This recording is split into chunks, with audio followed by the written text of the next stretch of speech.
No relegation, no jeopardy, and look what you end up with. Hello everybody and welcome back to Full House Sports. Here myself Charlie. A reminder before the video starts to please like, comment and subscribe. Anything you guys do is greatly appreciated as I try and become a one-man sports news bandwagon. Yes, Saracens comprehensively beat Sale this afternoon, 19 points to 85. Leicester Tigers beat Newcastle Red Bulls 62 points to 3. Bath beat an admittedly injury-riddled Harlequins 48-15. But all in all, certainly in my opinion, you're left watching a league in the Prem Rugby, the top tier of English rugby, and sometimes wondering, what's the point to all this? Now, there's been a lot going on and off the field in rugby union at the moment, so I'm going to try and sort of summarise it and link it in one whole video, so bear with me. My first point is this, and that is that I know the Prem want a ring fence. I get them potentially want to look at franchising off and getting new owners in. But I'm sorry, this is not going to attract people to rugby. These were one-sided beatings. Sale this afternoon turned up and they just looked a beaten team from about the first 5 minutes. I'm sorry, but they did. And Alex Sanderson can say what he wants to say, but by the end of it, you were looking and wondering, how on earth are these two teams in the same league? This looks like a cup tie where you've just got a few part-timers playing against a well-oiled machine like Saracens. But no, this is the top tier. Leicester yesterday, who did it to Newcastle, who despite the new investment from Red Bull, are seemingly in a world of trouble still. And I know they've made still some ambitious signings. But for me, you can't have a top league and not have any jeopardy. Because I think this is then what happens. No playoffs. You know, you can't get playoffs, you can't get relegated. You end up playing without pressure. And I think Bobby Skinstad said it the other day. He said about, if you've not got any pressure on, then players aren't going to be used to playing under pressure.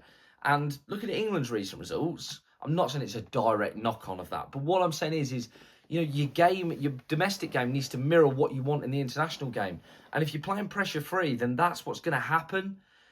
I just left, I'm leaving now at the minute this season and the way it is at the minute rugby. We just come off the back of watching 2 fantastic weeks of European knockout ties where, I had the pleasure. I watched Northampton Cast in the flesh. I watched Leinster Edinburgh in the flesh.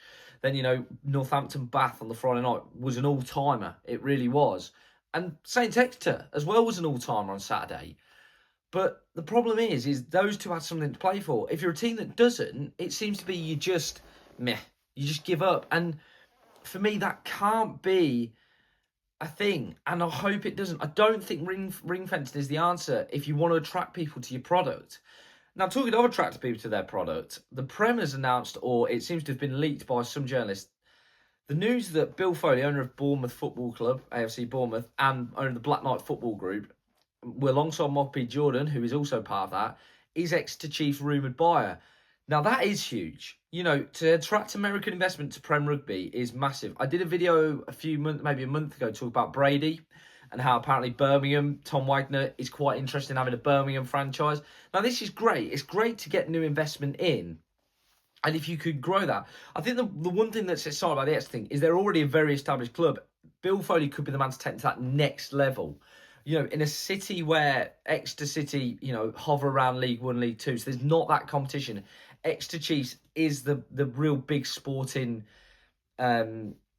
organisation there, or the most successful one anyway. Exeter City have their own fan base, I'm not denying that. But Chiefs have that in abundance.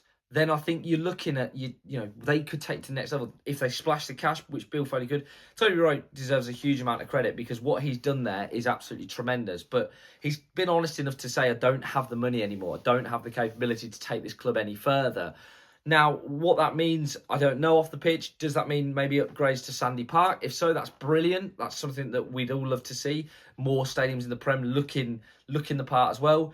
Perhaps attracting more better international quality players.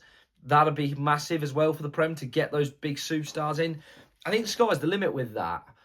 And there was another article this week, which is another interesting thing to talk about Prem Rugby, which is Yorkshire. And why is there not a team in Yorkshire? I know Leeds tried it, Leeds Carnegie, wasn't always successful, but you've got a huge potential there. There's over 100 clubs there in Yorkshire, an area the size of Scotland. You're not got a professional team. No, and perhaps Leeds isn't your market because you got the Rhinos and you got Leeds United. Perhaps There's other areas that aren't. But what about Doncaster, for example, who have a really solid fan base in the Champ? I'm a real advocate of getting Donny up into the Prem. I think get them up, expand rugby now, go and bring it into these other areas. I'm not a fan of the franchise model, as I've just said. I'm a fan of organic growth, but also maybe try and find a happy medium where you get a franchise from Yorkshire and Birmingham, perhaps Norfolk, as well as a huge growth area for Union. Maybe get franchises there and then see what you can do with the rest of it. But it did come away from this weekend. I mean, Calafiore, by the way, superstar. That's worth mention, isn't it? But apart from that, yeah, I came away looking and thinking, this is what happens when you have a league with no jeopardy. Teams just are booking summer holidays probably already. It's a problem that needs fixing. As always, guys, let us know what you think. Please like, comment, and subscribe. Anything you guys do is greatly appreciated. Try and become a one-man sports news bandwagon. As always, have a great day.